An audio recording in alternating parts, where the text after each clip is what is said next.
Assalamualaikum warahmatullahi wabarakatuh. Alhamdulillahilladzi arsala rasulahu bil huda wa dinil haqq liyudhhirahu 'ala dini kullih walau karihal kafirun. Asyhadu an la ilaha illallah wa asyhadu anna Muhammadan abduhu wa rasuluh. Allahumma basalli ala sayyidina Muhammadin wa ala alihi wa ashabihi salatan wa salaman daimaini mutalazimaini ila yaumil qiyamah. Amma ba'du, usikum wa nafsi bitaqwallah faqad fazal muttaqun. A'udzu billahi minasy syaithanir rajim. Ya ayyuhalladzina amanu taqullaha haqqa tuqatih wa la tamutunna illa wa antum muslimun. Wa qala wa tajawwadu fa inna khairaz zadi taqwa wattaquni ya ulil albab. Wa qala Allah ta'ala fi kitabihil karim. A'udzu billahi minasy syaithanir rajim. Faman khafa min musin janaban aw isma fa aslaha bainahum fala isma alaihi innallaha ghafurur rahim. Ya ayyuhalladzina amanu kutiba alaikumus syiyamu kama kutiba alal ladzina min qablikum la'allakum tattaqun. Ayyaman ma'dudat faman kana minkum maridun aw ala safarin fa iddatun min ayyamin ukhra wa 'alal ladzina yutiqunahu fidyatun ta'amu miskin wa man tatawwa'a khairan fa huwa khairul lah wa an tasumu khairul lakum in kuntum ta'lamun. Jamaah yang kami hormati, kami menyampaikan selamat menunaikan ibadah puasa dengan sebaik-baiknya. Selamat pindah dari puasa kelas umum ke puasa kelas khos. Dengan kata lain, pindah dari puasa kelas ekonomi pindah ke puasa kelas eksekutif. Yang kedua, selamat bertarawih dengan melaksanakan tarawih yang sebaik-baiknya. Paling tidak melaksanakan tarawih mengikuti standar sholat, yaitu makmum kaburu maca Fatihah. Untuk imam tidak masalah, untuk tarawih sendiri juga tidak ada masalah, sebab pasti surat dan Fatihah dibaca. Yang bermasalah adalah sholat tarawih berjamaah. Dalam hal ini adalah makmum harus kaburu maca Fatihah. Kalau tekaburu maka tarawihna gagal, tarawihna tidak diterima oleh malaikat hafadah untuk disetorkan kepada malaikat yang ada di langit di sana. Oleh karena itu, imam harus bijak memberikan kesempatan kepada makmum untuk membaca Fatihah. Di dalam aturan ilmu fikih, kalau imam setelah membaca Fatihah waladhdallin, jangan buru-buru membaca surat. Kasih makmum beberapa detik untuk memulai membaca Fatihah. Yang rawan dan riskan di dalam tarawih adalah 2 surat, yaitu surat Inna A'tainakal Kautsar dan surat Qul Huwallahu Ahad. Surat Al-Kautsar dan surat Al-Ikhlas. Kalau surat Al-Ikhlas dikebut, diwasal, memerlukan waktu 5 detik. Kalau Inna A'tainakal Kautsar 4 detik. Kalau Fatihah diwasal memerlukan waktu 15 detik.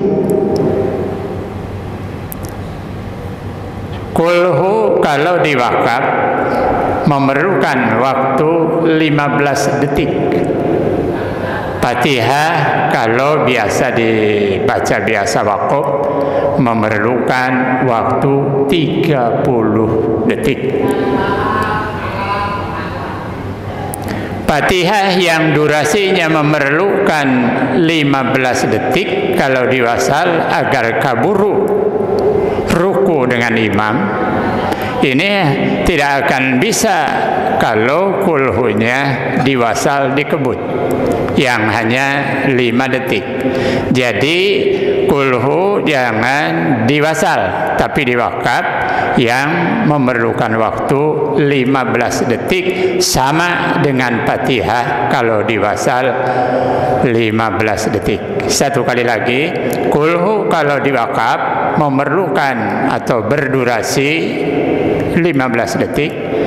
Kemudian Fatihah kalau diwasal memerlukan waktu 15 detik. Dengan demikian makmum kaburu maca Fatihah. Selamat kepada jamaah untuk memperbaiki tarawih kita, untuk bertarawih sebaik-baik mungkin, paling tidak standar tarawih bisa membaca Fatihah. Sebab kalau tidak membaca Fatihah, tarawihnya gagal berdasarkan hadis la sholata liman lam yaqra bi Fatihatil kitab. Tidak ada sholat baik fardu maupun sunat kalau tidak membaca Fatihah. Judul pada kesempatan yang singkat ini adalah pertanyaan kenapa yang sakit boleh buka puasa, dengan catatan dikodok pada hari-hari yang lain.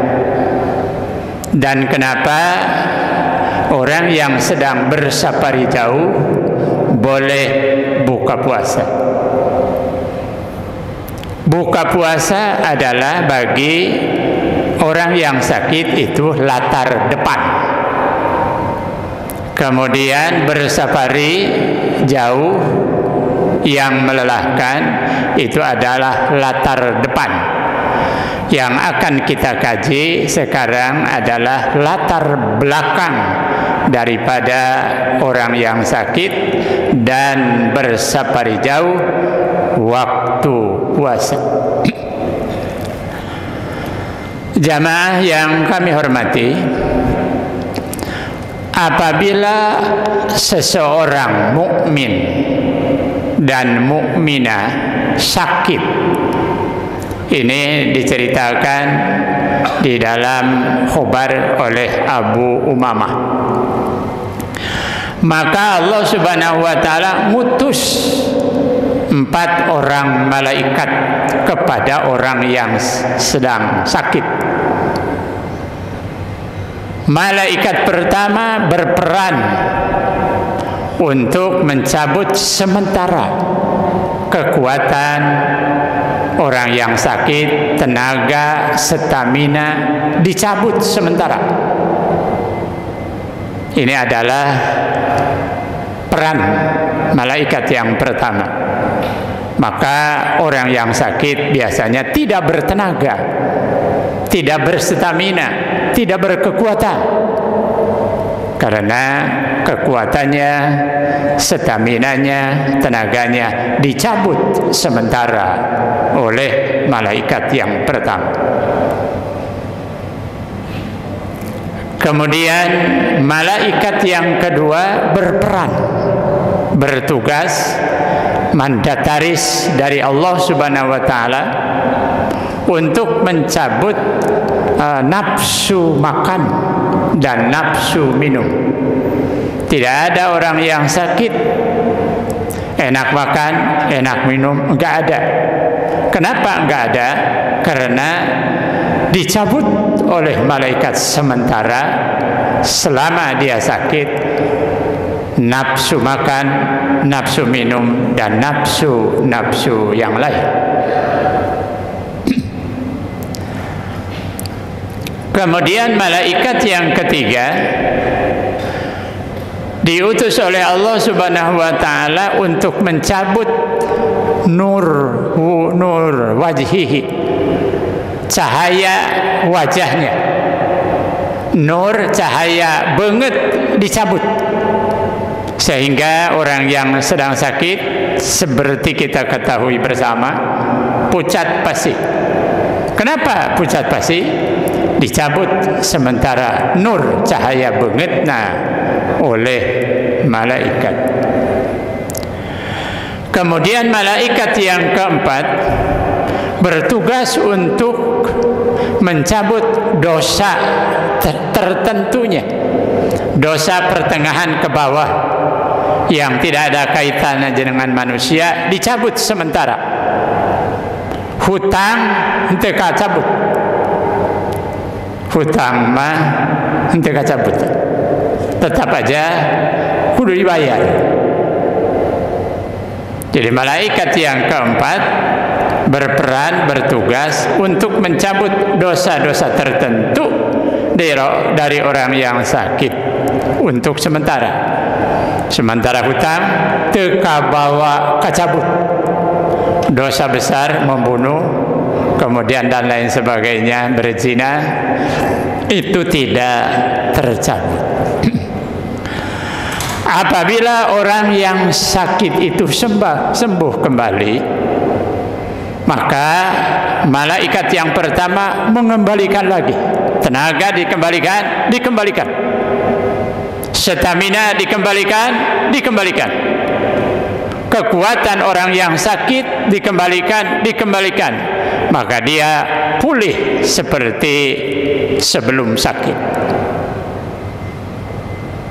Kemudian yang kedua, nikmat makan, nafsu makan dikembalikan,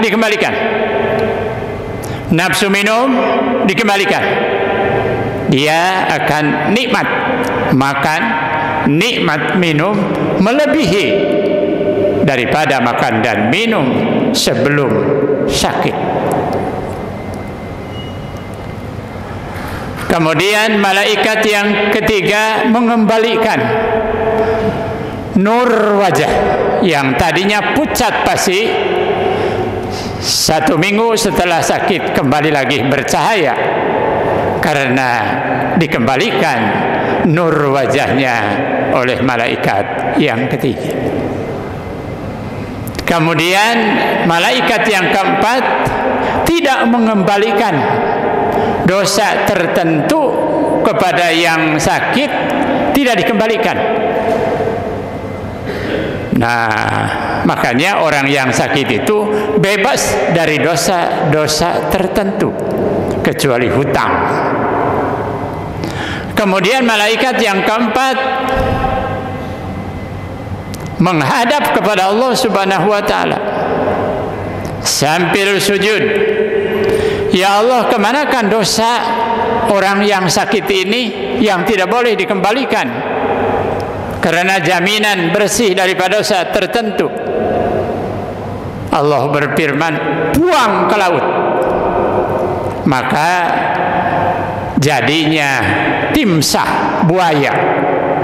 Jadi buaya ini adalah dosa orang yang sakit yang tidak dicabut oleh malaikat yang keempat, yang disuruh oleh Allah Subhanahu wa taala untuk dilemparkan ke laut sebagai embrio bibit daripada timsah atau buaya. Jadi buaya itu adalah dosa orang yang sakit yang tidak dikembalikan oleh Allah Subhanahu wa taala lewat malaikat terkait. Itulah sebabnya orang yang sakit dibolehkan untuk berbuka puasa dengan catatan diqada pada hari-hari tertentu. Pertanyaan yang kedua, kenapa orang yang sedang bersafari jauh boleh juga buka puasa? Jawabannya sebuah hadis, as-safar qit'atun minal adab. Perjalanan jauh adalah bagian dari siksa. Ini alasan hukum. Alasan hukum orang yang sedang bersafari jauh, marhalaten, 2 kali nginap di perjalanan kalau jalan kaki, qit'atun minal adab, itu adalah bagian dari siksa Allah Subhanahu wa taala. Safari jauh melelahkan, walaupun ada yang tidak lelah, tapi hukum turun kepada yang lelah. Kemudian bersafari jauh mabuk, walaupun ada yang tidak mabuk, biasa-biasa saja, tetapi hukum turun kepada yang mabuk. Kemudian lalir, paralsing, puyeng, tengenah dahar, tengenah minum. Kenapa? Qit'atun minal adab. Karena safar bersafari jauh merupakan qit'atun minal adab, maka turun rukhsah dari Allah Subhanahu wa taala boleh berbuka puasa dengan catatan diqada pada hari-hari tertentu. Itu saja 2 poin yang kami gulirkan kepada segenap jamaah untuk dibaca di dalam hati bahwa demikian keadilan Allah Subhanahu wa taala bagi manusia yang tidak kuat melaksanakan puasa karena sakit dan bersafari jauh. Hukum turun rukhsah boleh buka puasa dengan catatan diqada pada hari-hari tertentu. Yang perlu digarisbawahi di samping yang tadi adalah tarawih yang baik bagi makmum adalah makmum kaburu maca Fatihah. Kalau makmum anu milu timimiti henteu maca Fatihah, tanggung jawab sendiri, tidak ditanggung oleh imam. Lalu bagaimana kalau imam ngebut terus, diwasal terus, mumparid salah, ngikut juga salah, ngikut tekaburu, mumparid hayang berjamaah. Bagaimana sikap makmum? Nyelonong kepada imam dengan bahasa yang santun, dengan bahasa yang sopan, dengan bahasa yang penuh hormat. Pak Imam, mohon dengan hormat agar di dalam membaca Inna A'toina dan Kulhu berkenan untuk tidak dikebut, tidak dibasal, sebab kami makmum tekaburu maca Fatihah, sedangkan ketentuan di dalam sholat harus membaca Fatihah. Itu saja, semoga bermanfaat dan menjadi ilmu untuk dipakai sehari-hari, terutama dalam tarawih bulan puasa ini. Satu kali lagi, kalau imam terlalu cepat, tekaburu makmum membaca Fatihah, nyelonong beberapa orang kepada imam, berkenan imam untuk memberikan kesempatan kepada makmum membaca Fatihah. Wassalamualaikum warahmatullahi wabarakatuh.